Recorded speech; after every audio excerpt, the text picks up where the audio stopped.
All right, boys. We got the good old XJ unit here, 373 Dana 60 with the Sterling 10.5 welded dips. Got the 4.0 with the AX15 manual swap. That has been an absolute piece of shite. 4 ECMs, 3 alternators, multiple voltage regulators. All the sensors have been replaced multiple times, injectors, the whole 9 yards, and the thing still barely runs, even with Mopar sensors. The battery is now fried. It's less than a year old. This thing has plenty of power, and I would love to keep the 4L going, especially because it's just the one last thing that keeps this thing a Jeep. But we gotta move on to bigger and better things. Hence why we have this good old 5.3 LS style motor that we are going to be swapping into it. I started to tear it down and clean it up. We are going to be using the truck intake with the quick draw bell housing on an NV3550. That bell housing also bolts up to an AX15, so it keeps our transmissions very well versed. This bell housing also uses the 6.0 flywheel out of the trucks, as well as the clutch for that. So it's not going to be a problem finding any clutches or flywheels when we're out and God knows where. So we are going to start ripping apart this motor with whatever we can start ripping apart with it. I am going to be using the Overkill mounts for the motor, so you'll see that later in the video, but let's go get to work. Boys, before I get a little too carried away, we are pulling the motor now. Just kind of started going at it, taking apart what looks like we need to take apart. We made a mess, of course, and we are pulling the whole unit. So we have the drive shafts off, and probably gonna pull the shifter off because it's a manual, so it's out of the way, but she's getting there. Oh yeah. Oh, she's sky high now. The whole lot, getting it out. Oh yeah. We got the my janky shock mounts right here. Kind of cleaned up a little bit. I'm just gonna throw some MIG on it. It's not really gonna be anything strong. They're already bolted on, and I've had this set up for 6 months now, maybe 4 months, and I just want to make sure they're strong, and I'll probably end up welding some tabs on the top of them so that I could eventually do a crossbar over the motor, but I'll wait to do that once the motor's in.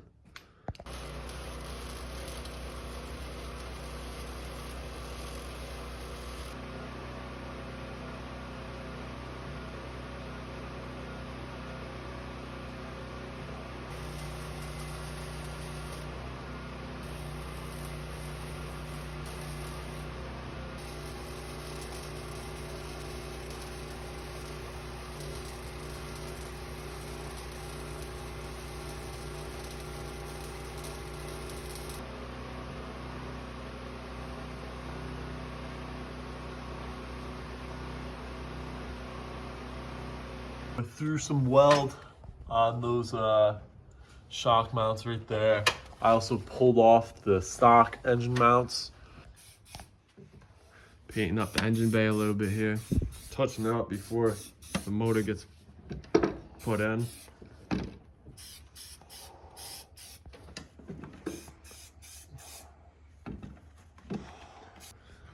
Alrighty, she's all painted up here. All right, so I got the mounts bolted on. These ones are from Overkill. My unibody's really bent up. It's cracked multiple times. So when I went to tighten these 2 bolts, there was such a big gap because the unibody's been pulled out because of all the cracks and stuff, that when I tightened those bolts, it sandwiched it all together and actually put a crack on that weld. So I had to go back and weld it. Same thing on this side, there was such a big gap. But that's no big deal. The mounts fit very well. And I just torqued everything with the impact, and it should be good. So the next step is putting the other side of these mounts onto the motor loosely.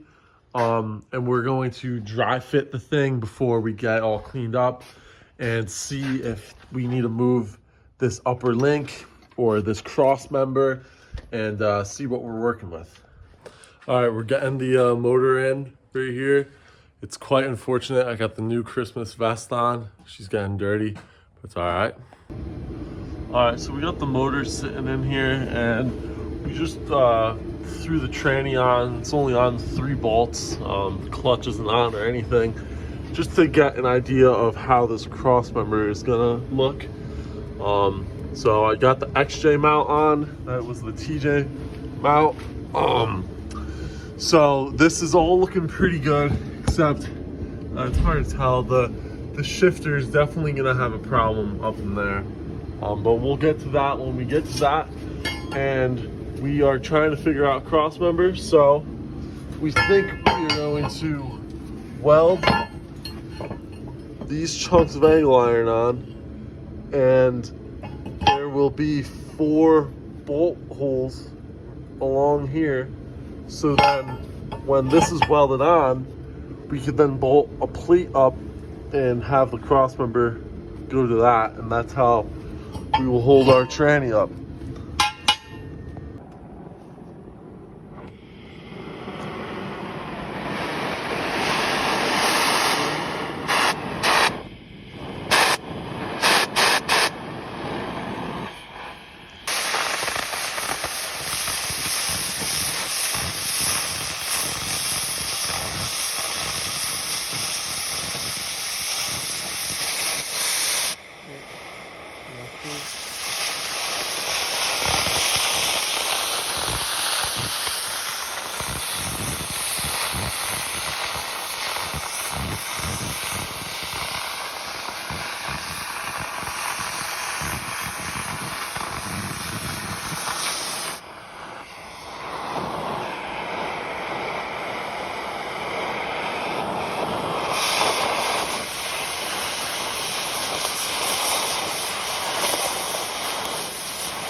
All right, so as you saw, I just cut these out with the torch.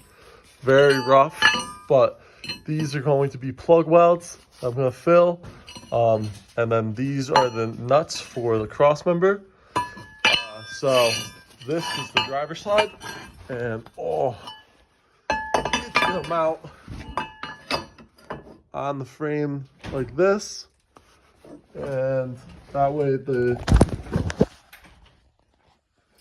they'll bolt to those, and then same thing on the other side, and that's how we are going to do the cross member. All right, guys, so I jumped ahead. I ended up cutting that plate apart, mainly because the upper link was gonna have some problems. I still need to clearance this out. Same thing with the drive shaft, and we made this cross member out the tube we got here, and you'll see how it bolts on eventually, but we got all tacked up. It's kind of one of those things where you might not necessarily need to build a cross member. We did, so we're just banging it out.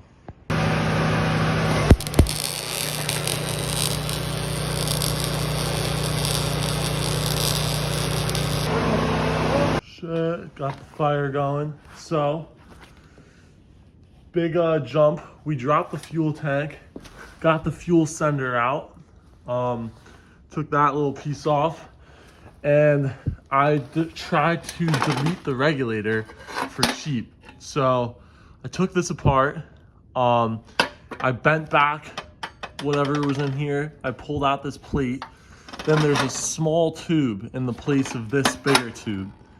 I drilled out that plastic piece. I took the springs out on the inside, and I drilled out this piece to fit. That's a 1/4-inch brake line. So I found a stainless 1/4-inch brake line, and I stuck it in there. I welded it to this plate. Then after it was welded to that plate, then I stuck it back in. I stuck the plastic piece on. I was able to use the same O-ring on the end. Then I welded around it so it was sealed. Then I started to weld the other side, but that didn't work out for me because as I was letting it cool, apparently the fuel filter caught on fire, and I found it on the bench sitting here cooling, and it was on fire. So now that's the remains of it, and I'm not exactly sure if I could get that to work. As you can see, I burned a hole through it, but in theory it should have went like this. I mean, I guess it should work as long as it's sealed, but the question is any of this sealed? It's questionable. I don't really know, and especially with this now. I don't know. I'm using a scratch start TIG rig off my generator welder, so I have to scratch start it, and I have the thing literally set as low as it can go, and it's still blowing through. I'll tack it for a second. I'll have the filler right there, and it'll go off. So I might end up having to buy the Novak one. It just sucks. It's like $200. But we'll see. So you may be able to hear the generator running in the background. So I just filled up those holes. It's pretty brutal. This is my TIG rig. It's just a scratch start with the manual gas valve, and it's a Yes Welder one, so it's not the best quality, but it's doing the job. So the next step, I think, is to put this onto there and weld it all the way around. So we'll see how that goes. Okay, so my attempt here to get this to work, I think, is actually going to be successful. So I welded around here. It's very ugly. It was really hard to weld. Like I said, I have the TIG rig set at the lowest setting, and it was still blowing through like crazy. It's super thin, and I had a few pinholes. So I took some soapy water and squirted it all around, and I put a finger on one side, and I shot compressed air in the other side and waited to see bubbles. I didn't see any. And although this thing's really ugly, I was able to pop it down in here. So if you could imagine, that small O-ring on the bottom of this tube is sitting right down in there. And then the O-ring from the original regulator is also sitting in there. And then the rest of it's free floating. It's not sitting down like it used to, because it used to sit flush against there, but I honestly don't think it's going to be a problem. This thing isn't moving anytime soon. I could spin it, but I don't really think that's going to be a problem. I put some compressed air on that side, and it seems like it's only coming out of here. So in theory, the fuel will be pushed up this tube, mixed around in here, which may be a little inefficient, and then out this tube, and it shouldn't leak. But we kind of have to see. This is my way of trying to save $200. So the next step is to run the return line. So I'm just going to drill a hole somewhere in here. I have an AN fitting, and I want to return it back into the sump, so there's always fuel in the sump. So let's do that. Okay, so this is what we got going here. These are 6 AN bulkhead fittings. That was the only washer I could find. I globbed it up with this fuel resistant gasket maker. So the return will come there. And I wanted to try and make get another 90 and put a rubber hose on it and bring it down into here, but it might get in the way. So I might skip that. I'm not exactly sure how I'm gonna do that. But if I can, I definitely will. If not, then that's how it's gonna be. So the return's gonna go there. That's the feed. If I can get that return to go, then we're gonna put this all back together and drop it back in the tank, and that should be the fuel system. Okay, so I was able to fit a 90-degree AN fitting with a barb end, and just put some hose down. It probably ends like right there, just so this sump is always full of fuel. So time to install. Actually gonna run the hose around like this so this plastic piece can slide into the metal piece without any problems. Okay, so in that last clip, we test fired this motor just to see if it ran. It was unknown if it ran, so it does run. And we had the fuel pressure gauge on, and every time it would die, the fuel pressure would drop for the most part. So I don't think the stock fuel pump is going to make it. It looks like all the lines don't have any kinks or anything, even though they're bent jankily just for now. So I think it's the stock fuel pump. So this is the stock XJ1. I just took it apart out of this. I grabbed this plug and pulled this up with some needle nose. And then same thing with this. This is what goes on the bottom, and then that attaches on the other side. So I pulled that off. This comes off as well.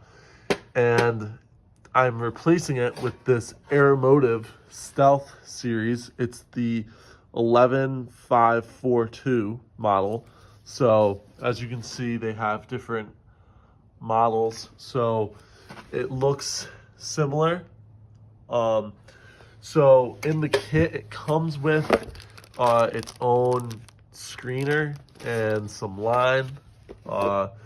So we'll see if I use that. I'll try and reuse the stock stuff just because I feel like it's probably better and it might fit better, but we'll see. The inside of this is pretty dirty too, so I gotta try and clean that out, and I'll let you know how it goes.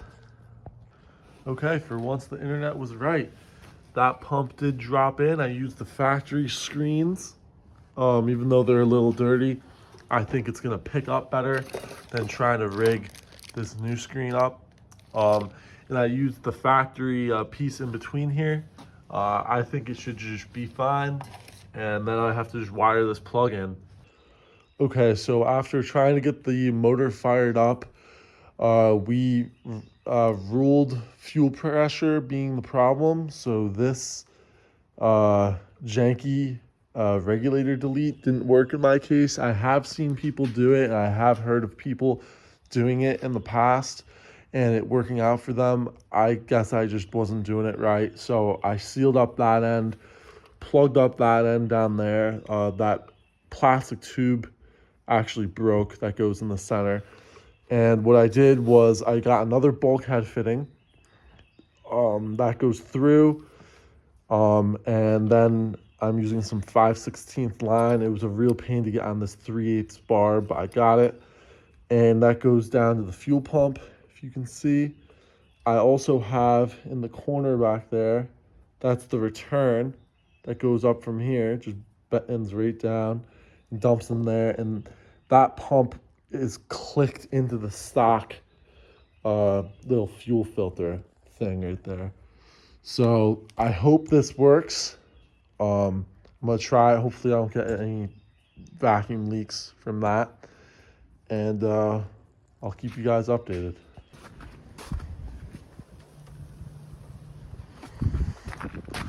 Time to clean it up. All painted up. Did a pretty crappy job, but okay, so it's been a while. I got a little carried away. I cleaned up the motor. The motor's all installed. Got the wiring harness in. The headers are installed with the gaskets finally. The fuel system's all rigged up and makes 70 psi of pressure. So I don't know if my gauge is right. Seems a little high because the Corvette regulator in the back is supposed to bring it down to 58. But We did get it running. I have the water pump hooked up, alternator, power steering is all on there. And this old alternator does charge with 14 volts, which is mint. So I have this big cable. Doesn't need to be that big, but I just have it. So that runs to a fuse, which then goes to my battery. And we were having problems running this thing for so long, and doing the alternator is what made the difference, because these injectors need 14 volts and not 12. So, and obviously it's a 12 volt battery and it can only get 14 when the alternator is charging. So that should all be dialed. Now I'm trying to get the coolant system to work. So I have this belt, or I mean this tube. That's the part number. It's another part number. I could list what car it was off of. I bought it off Amazon, and I cut some pieces off. I cut about 6 inches off that end, and I cut off about probably 2 inches off that end, and then I cut it in half. So this goes from here, and then I have this. I have this piece that's supposed to go there, but unfortunately it looks a little too short. So I don't know if I could stretch this on here. Looks like I can. So I think I'm just gonna do that and make it easy. So this is the part number for this hose. And I cut here and put this cap in. It's normally the right length. You just cut a little off the end and a little off this end, and it fits. I was trying to make it a higher point than this, so you could open the cap and not have fluid come out, and so air will bleed. But obviously the highest point is right on the bend, so I'm not going to be able to get it perfect. But this is good enough. I think it'll work. And the steam port is right there, so I'm going to put my reservoir bottle right in the stock location. So a little line right there will be nice and easy.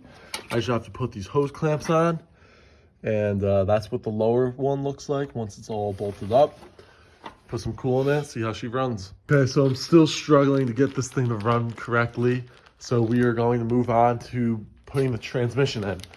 So I have these 2 throwout bearings, and because I bought my adapter here used, it didn't come with the right throwout bearing. Obviously, it didn't come with any throwout bearing.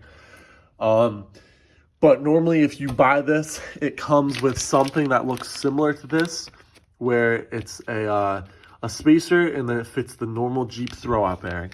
So this one I have here, the inside diameter fits perfect on the shaft, but the outside diameter is too big to fit in the crank of the motor. This one, which is the classic one I think people use on T56 transmissions, which is what people use on the cars.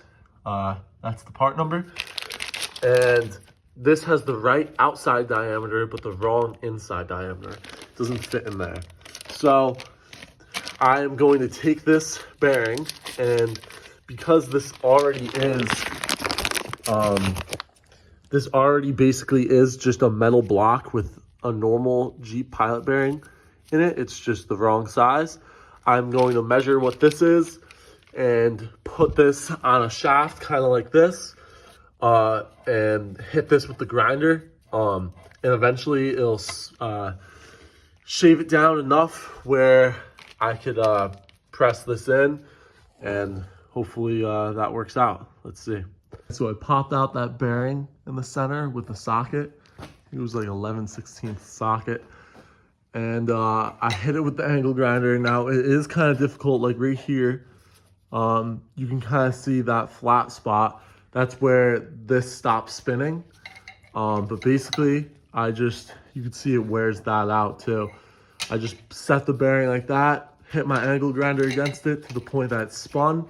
It goes pretty crazy. So with my other hand, I stuck a rag just like this to slow it down.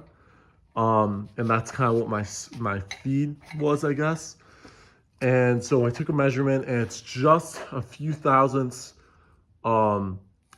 too big but that's because it's still really hot, and I'd rather have it a little bit big and try and get it in, and I can't, than too small and have it loose.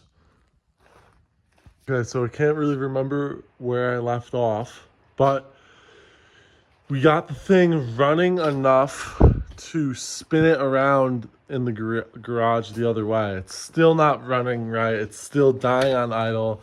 Just put a brand new TPS sensor in, and it's still not really running. The idle's all over the place. It's almost like the idle air control valve is just going haywire.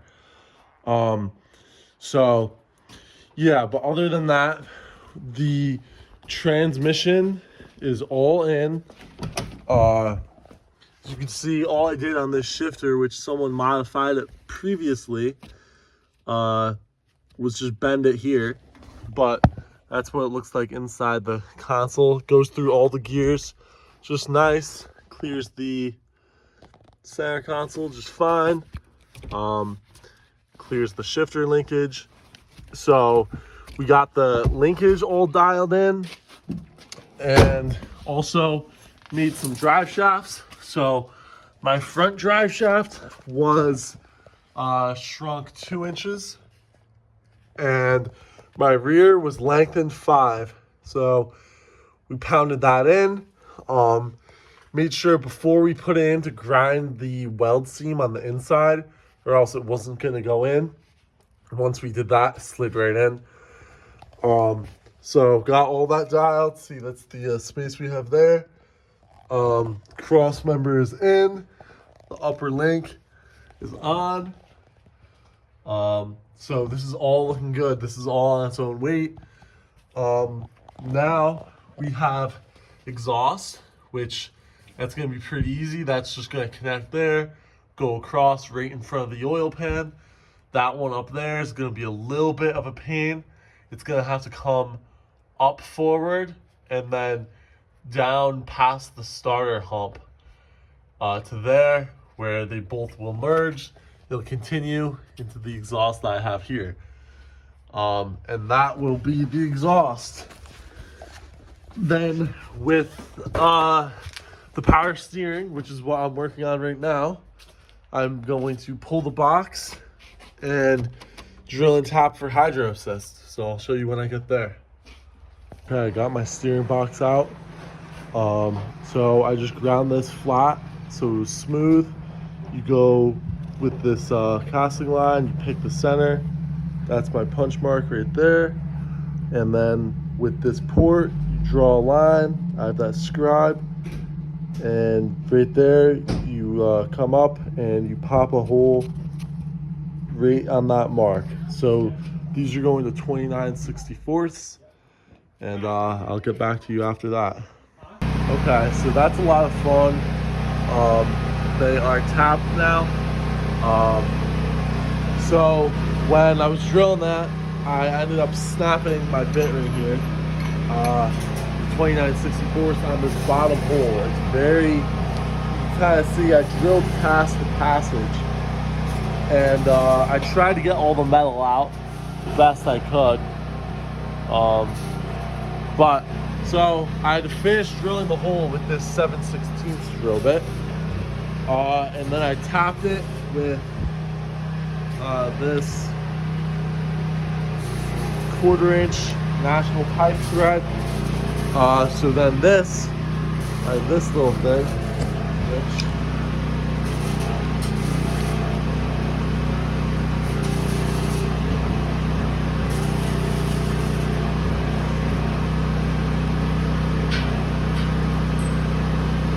so this will thread in like that. I'll probably put it like here roughly. And there we go. So I forgot to mention that this is what I bought right here. So, but yeah, this is what these look like. They're Teflon taped in. And I forgot to mention when I did this hole, I had to cut the tap. As you can see, the tap.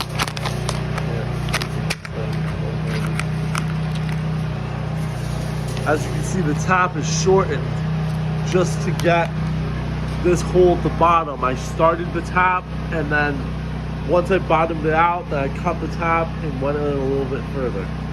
But I just snugged these up, so hopefully they don't leak, and we're good to go. Time for reinstall.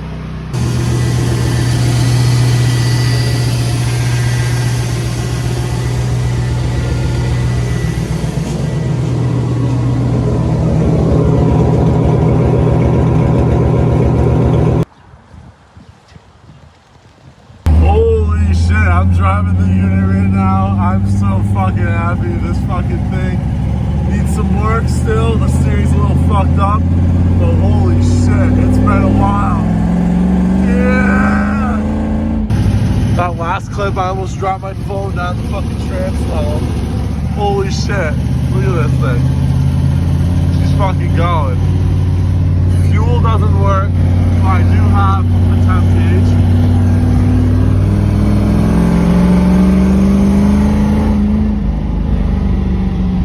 So sick. You just pull it right up this hill.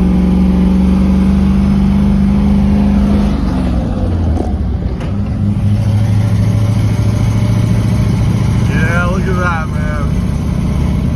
Too much work for this. See, this is why I love this fucking thing. Third gear, she's pulling right up this hill. No fucking questions asked. 4.0 wouldn't do that in third. Since that last clip, I did a few things.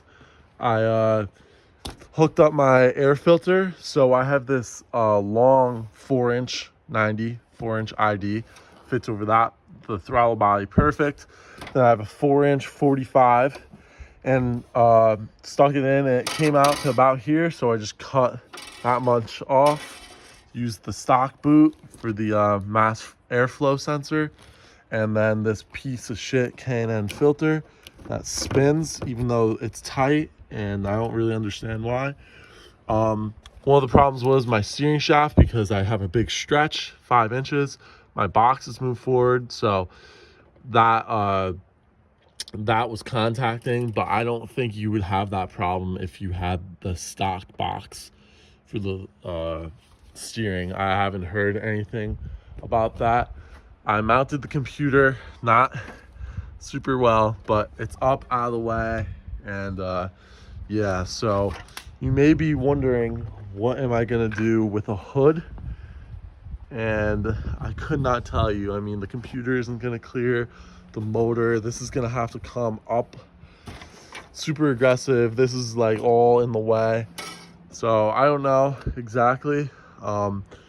But I did have to clearance a little bit. See, that started to rub, so I cut that bolt.